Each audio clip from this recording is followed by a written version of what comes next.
stand so everyone can see me. Right, good evening everyone. Dear friends, it is 20 years since Bush and Blair's illegal, murderous war on Iraq began. 20 years since Britain joined the US in invading Iraq. 20 years since the death and destruction began on a colossal scale. 20 years and that death and destruction has not stopped. More than 1 million Iraqis were killed, either from direct conflict or the humanitarian catastrophe that followed. 9.2 million Iraqis are internally displaced or refugees abroad.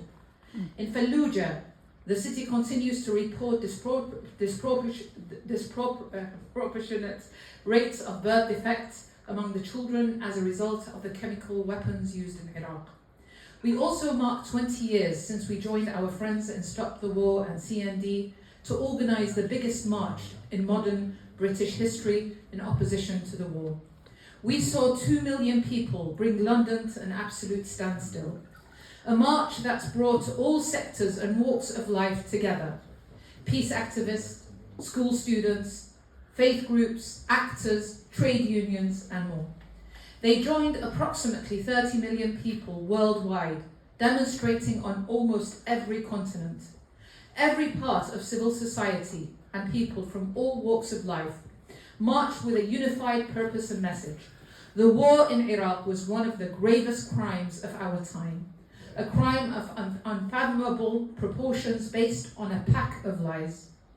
That march changed the British and global political landscape. The demonstrations that touched every corner of the globe proved that the true superpower was and still is the world public opinion. However, since then, British foreign policy has proved time and again that it has long failed to be truly independent or commit to having human rights at its centre. And in the 20 years since the war, there still always seemed to be a magic money tree for war, and no money for the NHS workers, teachers, railway workers, or any other key workers striking to save their livelihoods. And in the 20 years since, not a single person has been held to account or brought to justice for the victims and their families. However, 20 years later, I want us to remember the principles and values that brought those 2 million people to London.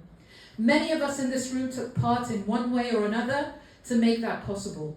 In a political world today that seems hopeless, bleak, and lacking, I want us to remember that it was that day in London in 2003 that has given generations of activists an idea of what might be possible, that's resulted in the birth of so many political activists, leaders, movements, and ideas.